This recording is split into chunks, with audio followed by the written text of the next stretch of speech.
بسم اللہ الرحمن الرحیم۔ حضرات محترم، میرے بھائی بہنوں اور بیٹیوں، عشرہ ذی الحجہ کے فضائل کا بیان چل رہا ہے۔ یہ بات پھر تازہ کر لیجئے، ذہن میں بٹھا لیجئے کہ سب سے افضل عمل جو اللہ تعالیٰ نے ایام ذی الحجہ میں مقرر فرمایا ہے وہ قربانی کا عمل ہے۔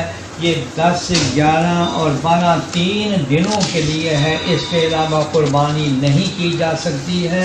اور ذرا تصور کر لیں کہ قربانی کے خون کا قطرہ زمین میں گرنے سے پہلے اللہ جل شانہ اس کے سارے گناہ معاف فرما دیتے ہیں۔ پھر میں نے ذکر کیا تھا کہ یوم عرفہ 9ویں ذی الحجہ کا دن کا روزہ رکھنا، اللہ ہم سب کو توفیق عطا فرمائے۔ 2 سال کے گناہوں کا کفارہ بن رہا ہے۔ یا اللہ مجھے بھی، میرے بھائی بہنوں اور بیٹیوں کو بھی توفیق عطا فرما۔ اب میں کچھ تھوڑے سے وہ احکامات جن کا تعلق قربانی کے ساتھ ہے، جن لوگوں نے قربانی دینی ہے، جن پر قربانی واجب ہے، تو حدیث میں ان کے لیے کچھ چیزیں، کچھ شرائط مقرر کی گئی ہیں، وہ سن لیجئے۔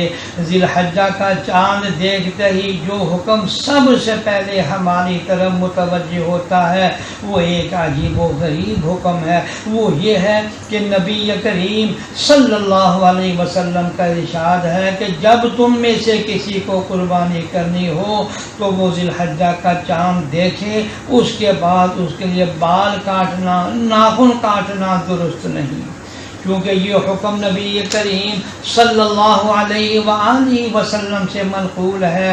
اس واسطے اس عمل کو مستحب قرار دیا گیا ہے کہ آدمی اپنے ناخن اور بال اس وقت نہ کاٹے جب تک کہ قربانی نہ کرے۔ بظاہر یہ حکم عجیب و غریب معلوم ہوتا ہے کہ چاند دیکھ کر بال اور ناخن کاٹنے سے منع کر دیا گیا ہے، لیکن بات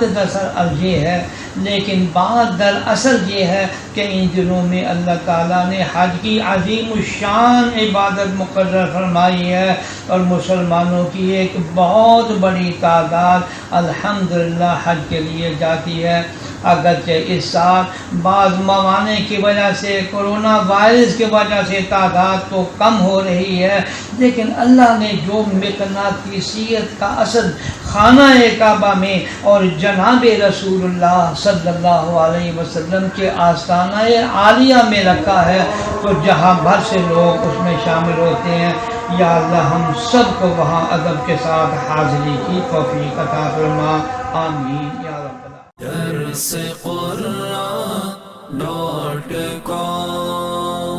www.darsequran.com